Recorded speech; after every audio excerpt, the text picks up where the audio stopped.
बोलती पुस्तके. ज्यांना वाचनाचा नाद त्यांना बोलती पुस्तके घाली साद.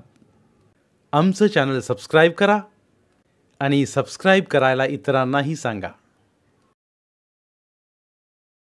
नमस्कार श्रोते मित्र हो. बोलती पुस्तके सादर करत आहे ज्येष्ठ साहित्यिक दी.बा. पाटील सर लिखित कथा कोरोना. सरपंच बाबूराव धुमाळ आराम खुर्चीत पडून समोर चालू टीव्हीवरील बातम्या पाहत होते. सगळ्या बातम्या देशभर पसरत चालल्या कोरोना रोगाच्या साथीबद्दलच होत्या. दिल्लीपासून ते मुंबईपर्यंत कोरोनाशिवाय बातमी नव्हती. त्या बातम्यांनी वैतागून हातातल्या रिमोटने टीव्ही बंद करीत सरपंच म्हणाले, माईला ह्या कोरोनाच्या त्या चिन्यांनी ही काय ब्याद आणली म्हणायची. असं म्हणत सरपंच खुर्चीतून उठले आणि त्यांच्या घरातील टेलिफोनची रिंग वाजू लागली. सकाळच्या पारी कोणाला डोसकं उठवायला, असं पुटपुटत सरपंचांनी फोनचा रिसिव्हर उचलून कानाला लावला. म्हणाले, हॅलो, कोण बोलताय. सरपंच, मी ग्रामसेवक अण्णासाहेब बोलतोय.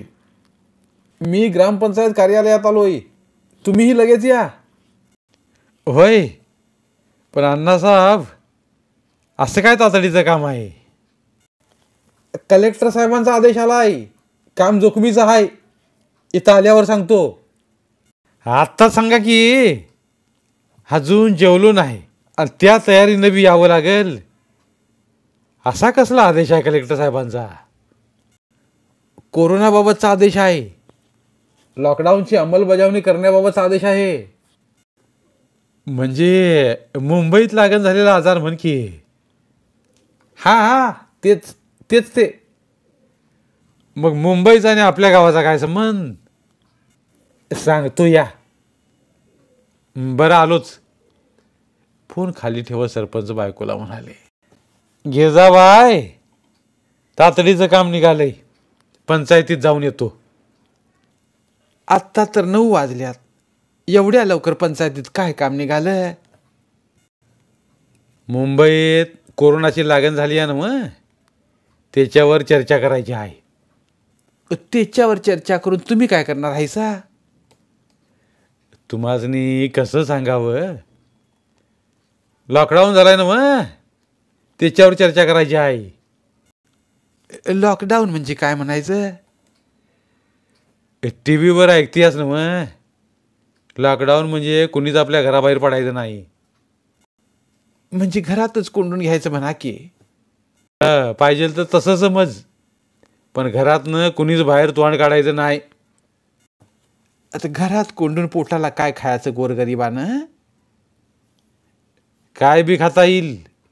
सरकारी आदेश म्हणजे आदेश. चांगलं आहे. होय, त्या मेल्या सरकाराचं काय जाते सांगायला. हिथं हातावर पोट असणाऱ्यासनी त्यांचं त्यासनी हाल कळतात. ते काय बी असू दे, लॉकडाऊन म्हणजे लॉकडाऊन. सारखं लॉकडाऊन लॉकडाऊन काय लावलंयचं ते. लॉकडाऊन म्हणजे काय ते मला मराठीत समजून सांगा की. मराठी शब्द कुणाच्या बापाला माहीत आहे. हे वरनं खाली इंग्रजी शब्द आलाय, तो शब्द आपण बी बोलायचा. चांगलं आहे. आता तुम्ही बी मराठी सोडून इंग्रजीच्या नादाला लागलायसा, हे मला नाही पसंत. का बरं. उद्या मराठी बायको सोडून इंग्रजी बाय घरात आणशिला, मग तर झक्कासं झालं की. गिरजाबाई संतापून म्हणाली, काय लाज लज्जा हाय काय. सरपंच झाल्यापासून पारच बिघाडलं सा बघा. अंगात शर्ट चढवी सरपंच म्हणाले, गिरजाबाई, मी साधा सरपंच नाही, लोकनियुक्त सरपंच आहे. डायरेक्ट जनतेतनं निवडून आलो या. नजार लागायची अशान कुणाची तरी. जरा आरशात तोंड बघा. सरपंच आरशासमोरच उभे होते. त्यांनी कडक भट्टीची विजार व कुडता अंगावर चढवून भिंतीवर लावल्या मोठ्या आरशात बघितलं. कपाळावरचा कंगवा काढून डोक्यावरच्या केसांना वळण देऊन ओटावरच्या मिशांना पील दिला. केस व मिशातून पिकलेले केस डोकावत होतं.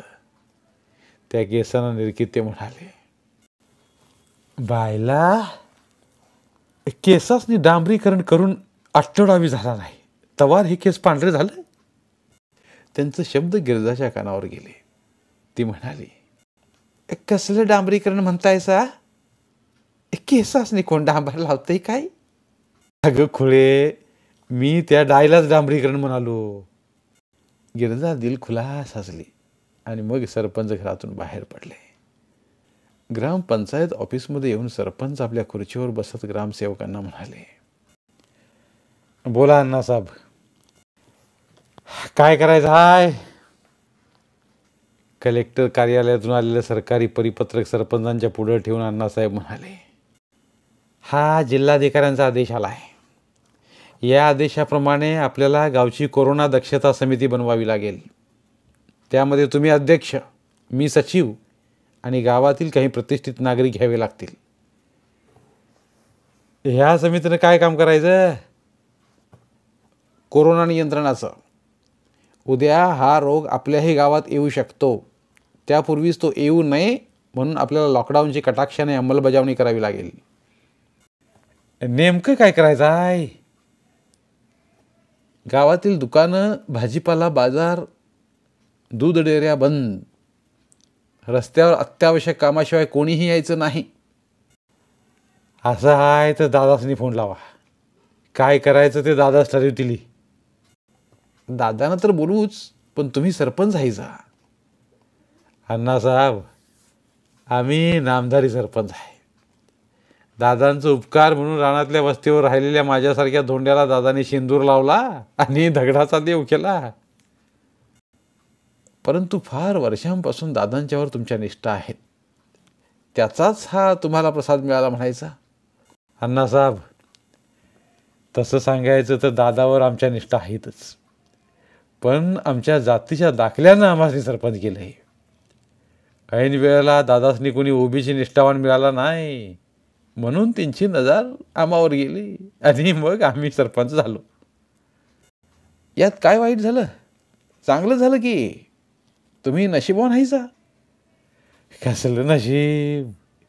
शेतातला कामधंदा सोडून गावकी करायची पाळी आली. घरचं खायचं आणि लष्कराच्या भाकऱ्या भाजत बसायचं. जनावरांनी वैरणकाडी होईना म्हणून थोरल्या पुरानं म्हसरासनी बाजार धावला आणि घरात इकत दूध घ्यायची पाळी आली. बरं, असू दे तुमचं, मी दादांना फोन लावतो. असं म्हणून ग्रामसेवकांनी दादांना फोन करून सविस्तर माहिती दिली. धनंजय दादा आलोच म्हणाले. दादा ग्रामपंचायतीत हजर झाले. सरपंचांच्या शेजारच्या खुर्चीत बसून म्हणाले, मी सांगतो त्यांना बोलावून घ्या. त्यांनी पार्टीचे सूत्रधार नामदेव बापूंचं पहिलं नाव घेतलं व आपल्याच पार्टीची आणखी काही नावं घेतली. म्हणाले, मला वाटतं आपलीच माणसं घेऊन समिती बनवूया. दादा, तसं कसं करता येईल? गावातील विरोधकांनाही सामावून घ्यावं लागेल. कशाबद्दल? उद्या कोरोना येताना तुमच्याच पार्टीत येणार आहे का? अण्णासाहेब, जरा चांगलं बोला की. आमच्या पार्टीत आजार यावा अशी वासना कशी करता? असं नव्ह दादा, विरोधक आपल्याबरोबर असल्याशिवाय सरकारी आदेशाची काटेकोर अंमलबजावणी होणार नाही. मध्ये सरपंच म्हणाले, अण्णासाहेब, जवाचा तवा बघूया की. बाजारात तुरी तवरच तुमचा दंगा चाललाय. गाव सरळ चालला असताना तुम्ही कोरोनाचा गुन्हा गावाला काय म्हणून लावायला निघाला? सरपंच, तुम्ही जरासं गप्प बसा. अण्णासाहेबांचंच बरोबर आहे असं दादा म्हणाले. त्या चंदू काकांचं नाव घ्या. त्यो चंदू काका म्हणजे आपल्या पाटला अवघड जागेचं दुखणं झालंय असं सरपंच म्हणाले. सरपंचांना समजावं दादा म्हणाले, मला माहीत आहे, तो आपला विरोधक असला तरी त्याचा आपण उपयोग करून घ्यायचा. नाहीतर त्याच्यासारखा मला माणूस दाखवा. गावात कुठेही तंटा होऊ दे, तिथं चंदू काका पुढे असतो. गावातले तंटे मिटवतो आणि माणसं अंगावर घेतो. बरं घ्या, अडला नारायण आणि अशी आपली अवस्था झाली. सरपंच, कोणाबद्दल वाईट बोलू नका. दादांनी सांगितलेली नावं घेऊन कोरोना समिती तयार केली. दुसऱ्या दिवशी समितीची मिटिंग आयोजित केली. गावाशेजारच्या शहरात कोरोना पेशंट सापडल्यामुळे 15 दिवसांची संचारबंदी लागू केली होती. तो मुद्दा घेत कुंभारचा हनुमा म्हणाला, मला वाटतंय आपल्या बी गावात 3 दिवसांची संचारबंदी लागू करूया, म्हणजे कोरोना गावात येणार नाही. हनुमाच्या बोलण्यावर आबा पाटील म्हणाला, हनुमंतराव, संचारबंदी म्हणजे नेमकं काय करायचं? घरातलं माणूस रस्त्यावर येता कामा नाही, गावातली दुकानं बंद, डेऱ्या बंद आणि वैरण आणायला कोणी रानात सुद्धा जायचं नाही. हनुमाला थांबवत दाजी पाटील म्हणाला, शाबास शाबास रे भाजरा, लेका अक्कल घाण टाकलीस काही? हा, गाव शेतकऱ्यांचा आहे. माणूस रानामळात जाणार, वैरणकाडी करणार, जनावरांच्या धारा काढणार, हे कसं थांबवायचं? दाजीचा मुद्दा उचलून आबा म्हणाला, हनुमाला नको ते सुचतंय. गावात पेशंट नसताना गावाला काय म्हणून विठीला धरायचं? माणसं पायताना हाणतील की. तुमचं खरं आहे, पण उद्या गावात पेशंट घावला तर काय करणार हायचा? तसे सरपंच म्हणाले, हनुमा काय लावलायचा? गावासाठी जरा चांगला विचार करा की. ए बाबा, वाद नको, जवाचं तवा बघू, असं म्हणून काकांनी चर्चा थांबवली. समितीचा निर्णय झाला. गावात बाहेरून येणारे गल्लोगल्ली फिरून कांदा, बटाटा, भाजीपाला, फळे विकणारे कोणी विक्रेते येऊ द्यायचे नाहीत. या निर्णयावर आबा म्हणाला, माझ्या मते हे निर्णय चुकीचे आहेत. बाहेरून येणारा शेतकऱ्याचा माल असतो, तो अडवून आपण शेतकऱ्यांचं नुकसान करायचं काय?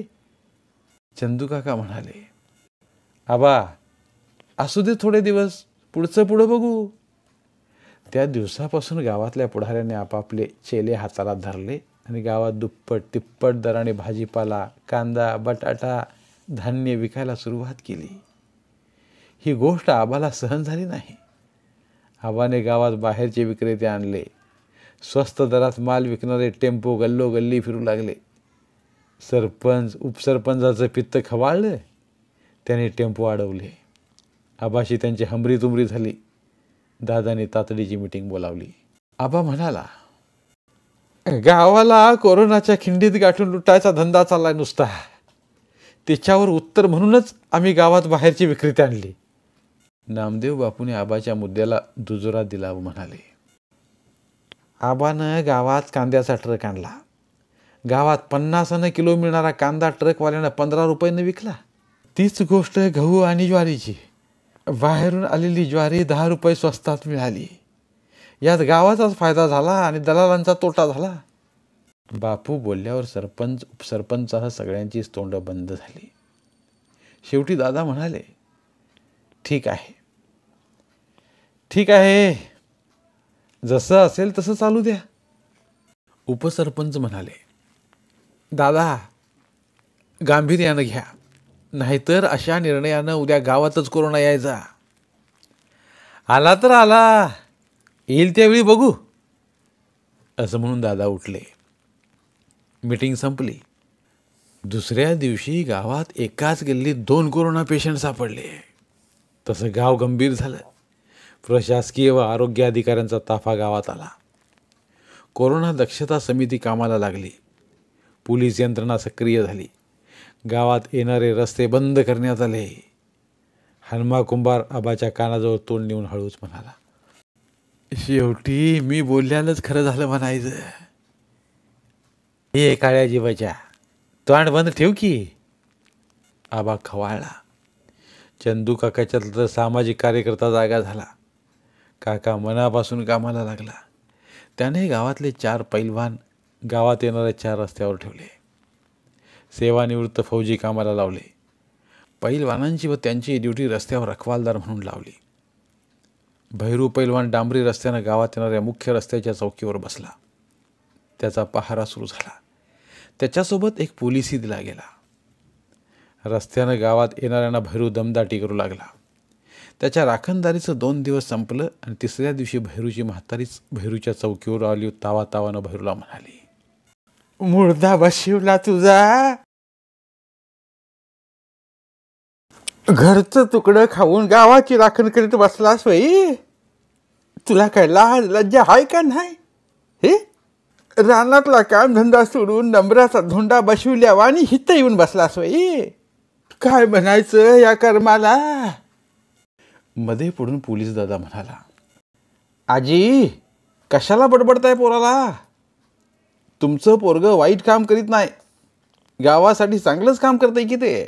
तशी जास्तच खवळून म्हातारी म्हणाली, गावाला आग लागू देत. तू पहिला घराकडे चल, पहिला घराकडे चल. भैरू गप गुमान उठून वाटायला लागला. पोलीस दादा म्हणाला, आम्हाला डुलकी घ्यायला गडी बरा होता, पण करायचं काय? दिवस जातील तशी चौकी ढिली झाली. पोलीस निवांत झाले. माणसं घराबाहेर पडून रस्त्यानं हिंडू फिरू लागली. 3 आठवड्यांनी रुग्ण बरे होऊन गावाकडे यायला निघाले. त्यांच्या स्वागताची टुंग दाजी पाटलानं काढली. कोरोना समितीसह सरपंच पेशंटच्या गल्लीच्या तोंडाला हजर झाले, पण दादांच्यासह गावातल्या महत्त्वाच्या नेत्यांनी तिकडं पाठ फिरवली. सर्वांनी मास्क लावले होते. उत्साही हनुमा कुंभार फुलांचा एक मोठा गुच्छ घेऊन हजर झाला. पेशंट घेऊन सरकारी रुग्णवाहिका आली. पेशंट गाडीतून खाली उतरले. सर्वांनी त्यांच्या स्वागतासाठी टाळ्या वाजवायला सुरुवात केली. तसा सरपंचांच्या समोर पुष्पगुच्छ धरून हनुमा म्हणाला, सरपंच हा गुच्छ देऊन तुम्हीच पेशंटचं स्वागत करा. सरपंच खवळले, म्हणाले, हनुम्या काय लावलं येस? म्या सरपंच झाल्याला तुला भगवना म्हण की. मला बी त्या रोगानं मारायचा विचार आहे का तुझा? हनुमा खुदू खुदू हसू लागला, पण त्यानं रुमालानं तोंड बांधल्यामुळे त्याचं हसणं कोणाला कळलं नाही. सरपंचाच्या शेजारी डेप्युटी सरपंच उभा होता. त्यांच्या पुढं गुच्छ धरून हनुमा म्हणाला, डेप्युटी तुम्ही तरी गुच्छ द्या पेशंटला. डेप्युटीनं रागानं हनुमाकडे बघितलं, म्हणाला, मला काय समजतोस रे हनुम्या? लय हौसेनं गुच्छ द्यायला आणलायस ना मग पुढं जाऊन तूच दे की गुच्छ. आणि तसा बी तू पंच हाईच म्हणल्यावर बिघाडलं कुठं? सरपंच म्हणाले, हनुमंतराव व्हा पुढं, वेळ घालवू नका जा. पेशंट थकून आल्या ती, उशिरा होतोय त्यासनी. नाईलाजानं हनुमा पुढं झाला आणि त्यानं लांब हात करून तो गुच्छ पेशंट असल्यानं नरसू पाटलां पुढं धरला. तिथं उपस्थित असला पत्रकार मामा जाधव पुढं झाला. त्यानं मोबाईलचा कॅमेरा समोर धरला व हनुमाला म्हणाला, हनुमंतराव जरासं जवळ सरकून स्वागताची पोच द्या की, फोटो प्रेससाठी येतोय. बेरके हनुमा म्हणाला, पण मामा जवळ सरकलो तर सोशल डिस्टन्सिंगचा भंग होईल. असं म्हणत त्यानं गुच्छ नरसूच्या हाती दिला. बाजूला होत त्यानं पॅन्टच्या केशातून सॅनिटायझरची छोटी बाटली काढून हातावर उलटी केली आणि हात पुसले. कोरोना झालेला पेशंट दाजी पाटलांच्या घरा शेजारचा होता म्हणून दाजी सरपंचांना म्हणाला, आपण सगळीजण नरसूला घरापर्यंत सोडून येऊया, म्हणजे नरसूला बी बरं वाटेल. सरपंचांच्या जीवावर आलं. तरीही पाय ओढत ओढत नरसूपासून अंतर राखत सर्वजण त्या गल्लीतून नरसूच्या घरापर्यंत आली. त्यांच्या स्वागतासाठी नरसूची सून चौकटीत आली. दाजी नरसूला म्हणाला, आम्ही चलू का? नरसू म्हणाला, दिस मावळाला आलाय, आता कामाची काय गडबड आहे काय? तुम्ही सगळी एवढी अगत्यानं आलायसा तर चहा पाणी तरी घेऊन जावा. म्या देवदयेनं जगलो वाचलो या म्हणून तुम्हाला चहा तरी देतोय. आणि कवा नाही ते कोरोनाच्या निमित्तानं का होईना सरपंच उपसरपंच आमच्या घरापर्यंत आल्यात. त्यांचं तोंड ग्वाड न करताच त्यांनी कसं घालवायचं? नरसूचा हा चहा पाण्याचा आग्रह ऐकून सरपंच गडबडला. म्हणाला, अशा टायमाला चहाची काय बी भानगड काढू नका असा. आणि तसं बी म्या चहा पितच नाही. तुम्हासनी सरबत करायला सांगतो. डिप्युटेशन तरी चहा पिऊन दिली की. आणि दाजी काय आमच्या घरातच असल्यावाने आहे तिथे, ते चाला नाही म्हणणार नाहीत. नरसूचं हे ऐकून सरपंचांना घाम फुटला. ते दाजीला हळूच म्हणाले, दाजी, कशाला ही स्वागताची भानगड काढलीस हा? या रोगाबद्दल काय बाय ऐकायला मिळतंय? तुम्हासनी हे हे हे बरं वाटतंय का? हे हिचं आलो या, हेच लई झालं. तेवढ्यात डेप्युटी म्हणाला, माझं तर सकाळपासून पित्त नुसतं उचमालतंय. मला ह्यो चहा सोसायचा नाही. तुम्हासनी प्याचा असेल तर खुशाल पेत बसा. मग मग तुम्हासनी विसरपत देतो, नरसू म्हणाला. तेव्हा नरसूला समजावं दाजी म्हणाला, नरसू, तू दवाखान्यात आलायस आणि दमला बी असशील, म्हणून म्हणतो जरा विश्रांती घे जा. तुझा चहा बी नको आणि सरबत बी नको. दमायला आम्ही काय शेतावर नांगूरवरून आलो बाई. दाजी, काय सांगू तुम्हाला, दवाखान्यात आमची लई चांगली व्यवस्था होती. सकाळच्या नाश्त्यापासून रात्रीच्या जेवणापर्यंत काय बी कमी पडलं नाही. दवाखान्यात लई चांगली बर्दास्त झाली. खरं म्हणतोस काय? असं बोलायचं म्हणून सरपंच मध्येच बोलले. तसंच हसत सरपंचांना नरसू म्हणाला, देव दयेनं तुम्हासनी बी कोरोना झाला तर तुम्हासनी बी हे सुख भोगायला मिळेल. अरे ये नरश्या, जरासं माणसागत बोल की. लेका, तुझं स्वागत करायला आलो म्हणून ह्यो कोरोना रोगाचा आशीर्वाद आम्हासनी देतोय रे. असं म्हणत सरपंच दाजीकडे वळले व रागारागानं म्हणाले, चला दाजी, चला निघूया. तुम्हासनी टाळ्या वाजवून हिचं स्वागत करायची खुमखुमी आली होती म्हणून मी आलो, तर नरश्याची ही भाषा म्हणायची? नरसू गालात हसून म्हणाला, नाहीतर काय म्हणावं, आम्हाला महारोग झाल्यावानी सगळीजण लांब लांबनं टाळ्या वाजवीत होता असा, आणि ते कुंभाराचं पंच हात लांब करून गुच्छ देतय. हे हे बरं दिसतंय काय? अरे पण तुला गुच्छ दिला नव्हते ना? दिला दिला की. पत्रकार मामा जाधव म्हणतोय फोटो पेपरात द्यायचा आहे, जरा जवळ जवळ सरका. तर हे बेनर लांबच सरकतंय.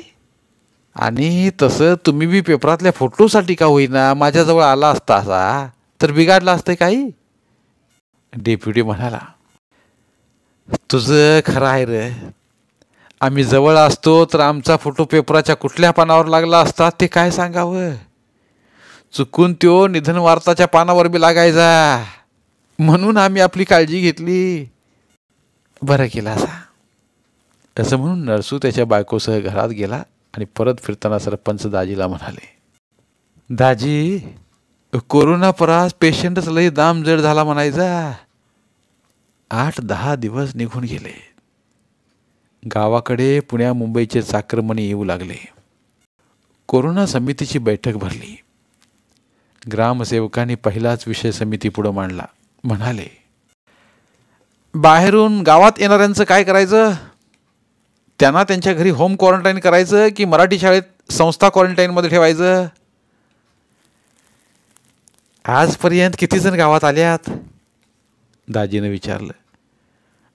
अजून तरी कोणीच नाही. तसा आबा पाटील म्हणाला, हा विषय जरासा पुढे ढकला. तो पुढच्या मीटिंगला घ्या. का बरं? चंदू काकानं प्रश्न केला. उद्या माझा पोरगा मुंबईसनं येणार आहे, त्याला तेवढा होम क्वारंटाईन करूया, असा आबा म्हणाला. ते काय जमायचं नाही, सगळ्याच नियम सारखाच पाहिजे, असं काका म्हणाला. आबानं बापूंच्याकडे बघितलं. बापू म्हणाले, तात्पुरतं होम क्वारंटाईन करूया आणि जादा लोक आले तर पुढचं पुढं बघू. बापूंच्या बोलण्याला दादांनी दुजोरा दिला. काका गप्प झाला. दुसऱ्या दिवशी आबांचा पोरगा सुखरूप घरात आला. 8 दिवस गेले तशी गावात बाहेरून येणाऱ्यांची संख्या वाढली. दादांच्या अपरोक्षच बापूंनी मिटिंग घेऊन संस्था क्वारंटाईनचा निर्णय घेतला. मराठी शाळेत बाहेरून येणाऱ्यांची व्यवस्था तयार झाली. समितीचे सदस्य गल्लोगल्ली फिरू लागले. मुंबई पुण्याहून आलेल्यांना बळजुरीने मराठी शाळेत पाठवू लागले. माजी सरपंचांचा पुतण्याही बाहेरून आलेला. कमिटी माजी सरपंचांच्या दारात केली. माजी सरपंच महादेवांना पुढे आले. समितीनं आपला निर्णय सांगितला. अण्णा म्हणाले, अजिबात जमायचं नाही, पुतण्या घरातच राहील. अण्णा असं कसं म्हणता असं दाजी म्हणाला. अरे दाजी, म्या माझी सरपंच आहे, त्याची काही किंमत आहे का नाही तुम्हाच नाही? हा, आणि माझी असलो तरी सरपंच आहे, असा अण्णानं दम दिला. समितीच्या निर्णयाला गुन्हा लागल्यासारखं झालं. समंजसपणानं बापू म्हणाले, बरं पुढं चला, यांचं नंतर ठरवू. समिती एका मॅडमच्या घरापुढं आली. त्यांचं कुटुंब कोकणातून आलेलं. मॅडम म्हणाल्या, आम्ही मराठी शाळेत जातो, पण आम्हाला तिथे बेडची व्यवस्था पाहिजेत. सकाळी आंघोळीला गरम पाणी, पिण्यासाठी फिल्टर वॉटर, सकाळचा नाश्ता, दुपारचं जेवण, सायंकाळी चहा आणि रात्रीचं भोजन. मॅडमच्या अटी ऐकून समिती बोलायची बंद झाली. सरपंच म्हणाले, नाही परवडायचं, मग आम्हालाही तिथं जायला नाही जमायचं, असं मॅडम रोखटोक बोलली. मॅडमच्या बोलण्याचा काकाला राग आला. काका तावा तावानं काही बोलणार, तेवढ्यात बापूनी काकाचा हात धरला. म्हणाले, बाईंच्या नादाला लागू नकासा, त्या नियमातनं बोलल्यात, बोलशीला तर उगाच अपमान व्हायचा. काकानं बोलणं आवरलं. हे काही ग्रामपंचायतीला परवडणारं नाही, असं म्हणून समितीनं पाठ फिरवली. समिती मुस्लिम गल्लीत आली. तिथं अब्दुल मुलानी कुटुंबासह पुण्यातून आलेला. त्याच्या घरासमोर समितीचा घोळका थांबला. अब्दुल दादांचा खास माणूस, जणू दादांच्या नाकातला बाल. तिथं गेल्यानंतर बापूंच्या सह सगळ्यांनी तोंड मिटली व अण्णासाहेबांना पुढे गेलं. अण्णासाहेबांनी संस्था क्वारंटाईनचा कोरोना समितीचा निर्णय अब्दुलला समजावून सांगितला व म्हणाले, तुम्हाला कुटुंबासह 14 दिवस मराठी शाळेत राहावं लागेल. हे ऐकून अब्दुलच्या कपाळावर घाम आला. त्यानं दादांचं नाव घेतलं व म्हणाला, दादांनी सांगितलं म्हणून मी गावाकडे आलोय. दादांचं नाव घेताच आबा हळूच मामा जाधवला म्हणाले, पत्रकार, आत्ता खरी गंमत आहे. समितीचा कस कसा लागतोय ते मला बी बघायचंच आहे. मामा गालात हसला. अब्दुल घाईनं घरात गेला आणि काही मिनिटातच बापूंना दादांचा फोन आला. बापू, काय चाललंय? आपली माणसं बघत जावा. अब्दुल माझ्या शब्दावर गावात आलाय, त्याला घरातच राहू द्या. पण हा समितीचा निर्णय आहे. असू द्या, ग्रामसेवकांना फोन द्या. बापूंनी फोन ग्रामसेवकांना दिला. दादा म्हणाले, अण्णासाहेब, आता गावभर फिरत बसू नका. जो कोणी बाहेरून आला असेल त्याला होम क्वारंटाईन करा. फोन बंद करून अण्णासाहेबांनी बापूंच्या तोंडाकडे बघितलं व म्हणाले, बापू, काय करायचं? तुम्हाला योग्य वाटेल ते करा. आता फिरायचं थांबून मराठी शाळेकडे चला.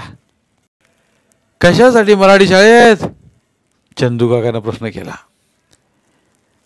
दादांनी सांगितले सर्वांनाच होम क्वारंटाईन करा म्हणून, आणि मराठी शाळेत ठेवल्या लोकांना सोडून द्या म्हणून. काका चिडला व म्हणाला, काय हे पोरखेळ लावलायचा? आबांच्या पोरासाठी वेगळा नियम, अब्दुलसाठी झालेला नियम बदललासा. हे असंच चालणार असेल तर ही समिती बरखास्त करा आणि गाव तळ्यात बुडवून टाका. मग काकाच्या रागाकडे दुर्लक्ष करून सगळी मंडळी शाळेत आली. तिथं ठेवलेल्या मंडळींना व्हरांड्यात बोलवून बापू म्हणाले, तुम्ही सर्वजण आपापल्या घरी जावा आणि होम क्वारंटाईन व्हा. सगळीजण खुश झाली. पण मुंबईहून आलेलं डांग्याचं पोरगं म्हणालं, तुमचा काही निर्णय होऊ द्या, मी इथंच राहतोय. घरातल्यापेक्षा इथली माळावरची हवा छान आहे. जशी तुमची इच्छा, असं सांगून समिती गावाकडे वळली.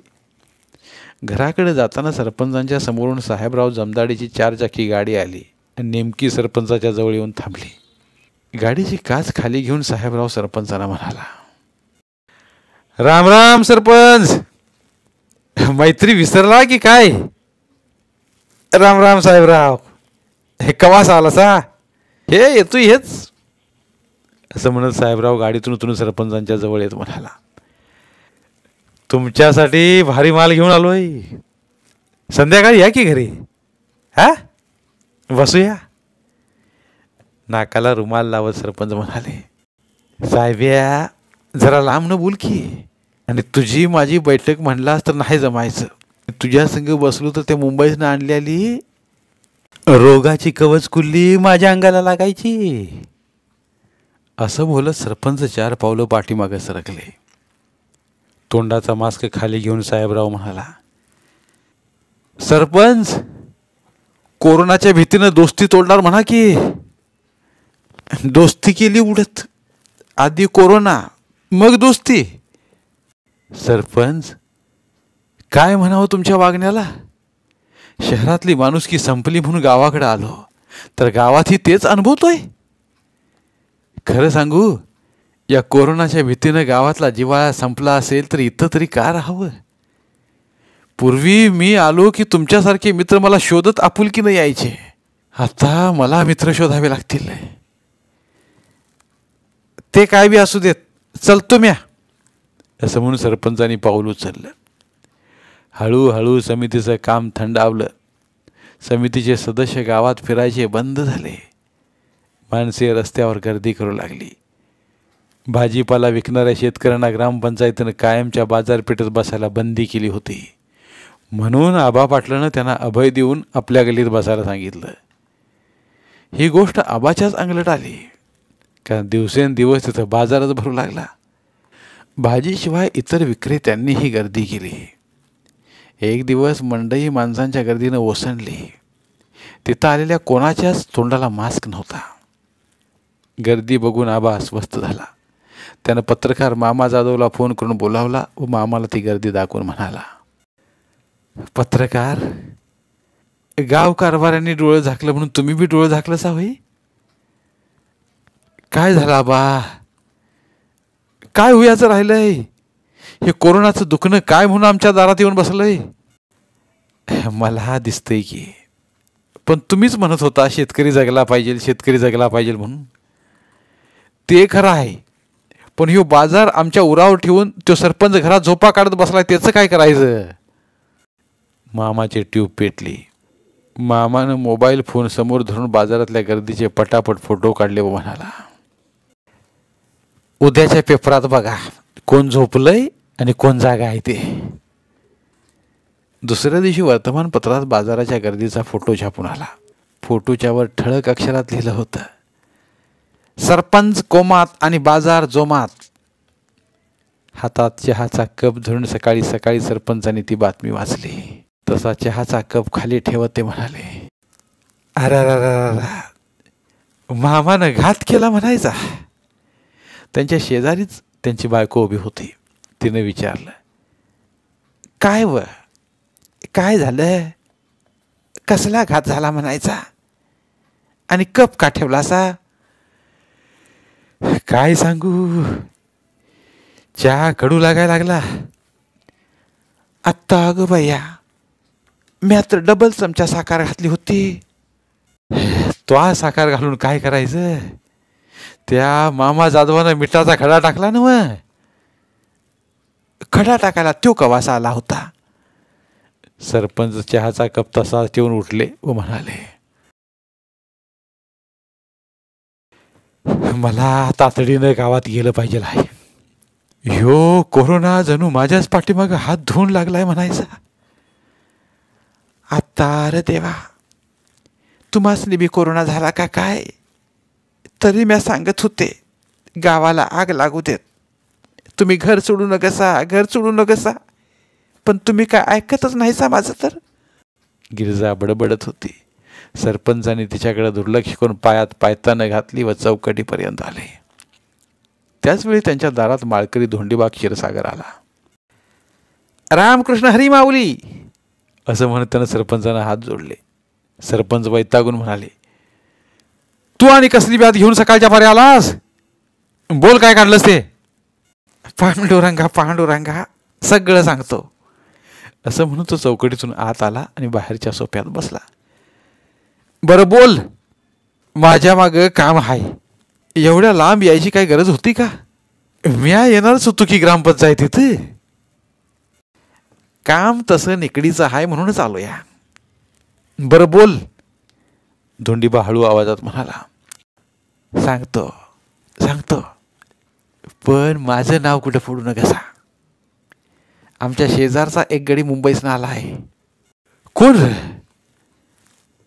श्यामराव क्षीरसागर आला आहे. मग तुला काय करतोय त्यो? त्याला होम क्वारंटाईन केलाय ना? मग ते काय माहीत. त्याच्या घरावर लाल बोर्ड आहे ना? मग हाय की. मग झालं तर त्यो त्याच्या घरातनं बाहेर पडला नाही म्हणजे झालं. अगा पांडुरंगा, त्यो सगळ्या वस्तीतनं फिरतोय. रात्री आमच्या घरात आला होता. आम्ही काय करावं गरिबानं? मुंबईसनं येतानाच तो रोग घेऊन आला असला तर त्याचा दचका आम्हा गरीबासनी का नाही सोसायचा. खरं आहे, खरं आहे तुझं. पर त्याला लागण झाली असली तरच तो रोग तुझ्या घरात शिरायचा. तू उगाच कशाला काळजी करतोस? तसं नव्हं, पण काय झालं तर आम्हा गरीबाकडं एक दमडी बी नाही. बरं, चहा घे आणि हो पुढं, मी आलोच. सरपंचाने धोंडीबाला चहा दिला. आपणही घेतला. धोंडीबा निघून गेला. गिरिजा म्हणाली, परत याला दुपार होयाची, काहीतरी खाऊन तरी जावा. बायको असं म्हणते तोपर्यंत ग्रामपंचायतीचा शिपाई सदा नांगरे सायकलवरून दारात हजर. तो चौकटीतूनच म्हणाला, अण्णासाहेबांचा निरोप आहे, तुम्हासनी तातडीनं बोलिवलंय. अण्णासाहेबांनी एवढं तातडीचं काय काढलंय? प्रांतसाहेब येणार आहेत. ते कशाला? त्यांचं काय घोडाडलंय? गावात एक जण कोरोना पॉझिटिव्ह आलाय म्हणून बरीच साहेब लोक येणार आहेत ती म्हण, असं अण्णासाहेब म्हणत होतं. बरं, पण कुणाच्या घरातला पेशंट आहे? जमदाड्याच्या गल्लीतला, मुंबईसनं आलेला आहे. कोण रे? साहेबराव जमदाडे तर नव्ह? त्योच त्योच आहे. आता मी मेलोच म्हणून समज. असं म्हणून सरपंच आतल्या खुर्चीत जाऊन बसले. सदानगरे आत येऊन म्हणाला, मरायला तुम्हासनी काय झालंय? काय सांगू सदा, त्यो आला त्या दिवशीच मला वाटत भेटलाय आणि माझ्या संग त्याचं बोलणं बी झालंय. अरे देवा, म्हणजे आता दांडकीच भलामत आली म्हणायची. असं म्हणत घरात आला. सदा चौकटीतून बाहेर जाऊन म्हणाला, बरं म्या चलतो, काय करायचं ते तुम्हीच ठरवा. काय करायचं हाय? आता तू असं कर, दादासनी निरोप दे, मला गावात यायला जमायचं नाही म्हणून सांग. दादाच येणार नाहीत. जमदाड्याची बातमी ऐकून ते पण होम क्वारंटाईन झाल्यात. का बरं? जमदाड्यांचा आणि त्यांचा काय संबंध? पॉझिटिव्ह आलेला जमदाडे त्यांचा खास मैत्र आहे. त्यासनी त्याचा दोस्ताना महागात पडला असेल म्हणून येणार नाहीत. सरपंचांच्या कपाळावर घाम आला. सरपंच उद्विग्न होऊन म्हणाले, म्हणजे आता हे दुखणं ग्रामपंचायतीच्या हापिसातच शिरलं म्हणायचं. त्यांची बायको गिरजा त्यांचा हा संवाद ऐकत उभी होती.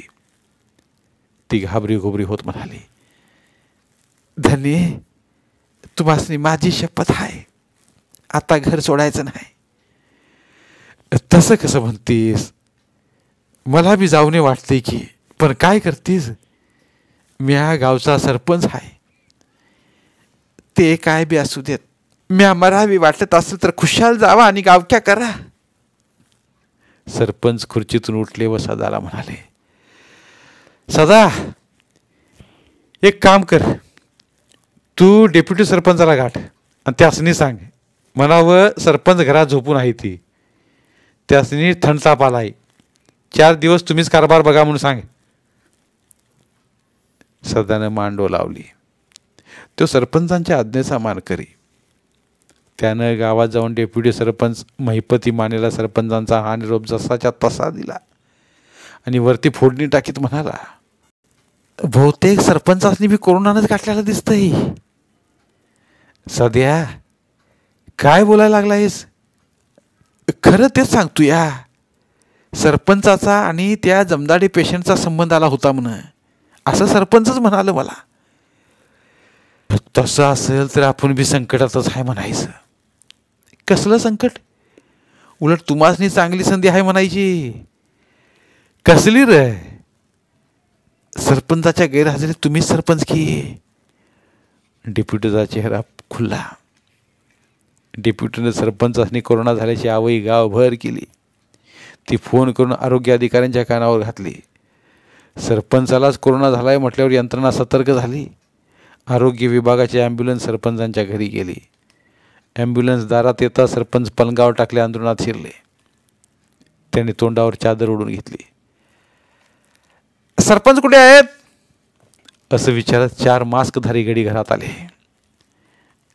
त्यासनी बरं नाही, थंड ताप आला आहे म्हणून सकाळ धरणं झोपूनच आहे ते, असं गिरिजा म्हणाली. गडी पुढं झालं. त्यांनी सरपंचांच्या तोंडावरची चादर ओढली व सरपंचांना उठवून म्हणाले, चला तुम्हाला हॉस्पिटलला न्यायचं आहे. साहेबांचा तसा आदेश आहे. पण मला काय बी झालेलं नाही, असं म्हणेपर्यंत त्या गड्यांनी सरपंचांना उचलूनच ॲम्ब्युलन्समध्ये नेऊन घातलं. गिरिजा पळतच बाहेर आली. तेवढ्यात गाडी सुरू झाली व धुळा उडवीत निघूनही गेली. आणि मग गहीवर घालत कपाळावर हात मारून घेत गिरिजा म्हणाली, आता काय करू देवा, खरंच मालकासनी कोरोनानं गाठलं का काय? असं म्हणून ती जोरानं रडू लागली. शेजारच्या वस्तीवरचे मळेकरी सरपंचांच्या घरात काय गडबड झाली म्हणून त्याच्या दारात जमा झाले. त्यातला एक जण म्हणाला, सरपंचीन बाय, रडायला काय झालं म्हणायचं? काय सांगू दादानू, सरपंचासनी कोरोना झालाय म्हणत्यात. हे ऐकून जमलेलं गडी नाकाला हाताचं तळवं लावत पाठीमागं सरकलं. त्यातला माळकरी विष्णू धुमाळ म्हणाला, रामकृष्ण हरी, रामकृष्ण हरी. असं आहे तर काय म्हणून आलो इथे आपण? आणि काय सांगावं माऊली? जसं कर्म तसं वर्म. बुवाच्या बोलण्याचा गिरजाला राग आला. ती बुवावर वरडली, काय झालं रे भाड्या? माझं कारभारी रातन दिस मर मर गावासाठी मरत्यात, ह्यात त्यांची काय चुकी झाली भाई? माऊली द्या शिवी, द्या शिव्या. मीही तेच म्हणतोय. ते गावासाठी मरतात म्हणूनच त्यांना कोरोनाचा संसर्ग झाला. बुवाचे बोलणे ऐकून तिथं आलेला गुंगा थोरात खो खो हसू लागला. संतापलेली गिरिजा त्याला म्हणाली, तुला हसायला काय झालं रे भाड्या? मी हसू नाही तर काय करू? ह्यो बुवा तुम्हासनी माऊली म्हणतो या, आणि वर वाईट वंगाळ बी बोलतो या. ह्याला काय म्हणायचं? तेवढ्यात गेलेली ॲम्ब्युलन्स परत आली व दारात येऊन थांबली. त्यातून सरपंच उतरले. गिरिजा डोळे पुसत त्यांच्याजवळ जात म्हणाली, कारभारी, कारभारी काय झालं? कसा आलासा? सरपंच गालात असून म्हणाले, ही सारी त्या पिस्तुलाची कृपा म्हणायची. कसलं पिस्तूल? अगं मला दवाखान्यात नेल्यावर डॉक्टरानं माझ्या कपाळाला पिस्तूल लावलं. मी लई भ्यालो. मला वाटलं डॉक्टर माझ्या डोसक्यात आता गोळीच घालायला लागलाय, पण तसं झालं नाही. मग कसं झालं? गोळी वांजी गेली होई? तसं काय बी झालं नाही. अगं खुळे, ते म्हण ताप मोजायचं पिस्तूल होतं. डॉक्टरानं पिस्तूल खाली घेतलं आणि म्हणाला, सरपंचासनी कोरोना झालेला नाही, त्यासनी सोडून या जावा. असं सांगून सरपंचाने तिथं जमलेल्या मळेकरांच्याकडे बघितलं व म्हणाले, मैतीला जमल्या आणि तुम्ही का जमलाय सर? तुमची चेष्टा करायला जमल्या ती भाडे, असं गिरिजा म्हणाली. व्हय रांडीच्यानो, असं म्हणून सरपंच बुवाकडे वळले. बुवाला म्हणाले, बुवा तुम्हासनी तरी काय कळतंय का नाही? चूक झाली माऊली, रामकृष्ण हरी, असं म्हणून बुवानं कान धरले व पाठीमागे वळत म्हणाला, बरं झालं पांडुरंगा, सरपंच जगून वाचून परत आले. ते बुवाच्या पाठीमागून जमलेले गडी गेले. सरपंच आनंदाने घरात आले. ते पलंगावर जाऊन बसले. त्यांच्याजवळ जात त्यांच्या कपाळाला हात लावून गिरिजा म्हणाली, खरंच तुम्हासनी कोरोनाची बाधा झाली नाही ना? दिलखुलासपणे हसत सरपंच म्हणाले, तू काय बी काळजी करू नकोस गिरिजा, म्या लोकनियुक्त सरपंच आहे. जाता जाता त्या कोरोनाला चितपट करीन. त्याच वेळी चौकडीत सदा नांगरे हजर झाला. तो म्हणाला, सरपंच, अण्णासाहेबांचा निरोप आहे तुम्हासनी. गावात यायला लागतंय. त्यो कोरोनाचा पेशंट जमदाडी गेला आणि धुमाळ वाढला, बट्टा लागला. पण कुठं गेला जमदाडे? कुठं जाणार? आभाळात गेला. त्यो कोरोनाचा बळी झाला. आता र देवा, असं म्हणून गिरजानं कपाळावर हात मारून घेतला व ती सदाला म्हणाली, अण्णासाहेबांनी सांग, सरपंच पोटदुखीनं आजारी आहेत म्हणावं, ते येणार नाहीत. तसं पलंगावर उठलं सरपंच म्हणाले, छा छा, असं करून कसं चालेल? मला गेलंच पाहिजे आहे. त्या कोरोना परास मला गाव महत्वाचा आहे. असं म्हणत सरपंचांनी पायात पायतानं घातली व ते घराबाहेर पडले. आणि त्यांना पाठमोरं बघत गिरजा उद्गारली, शाबास धने, हेलाच म्हणायचा लोकनियुक्त सरपंच. धन्यवाद. पुन्हा भेटूया एका नवीन कथेसह.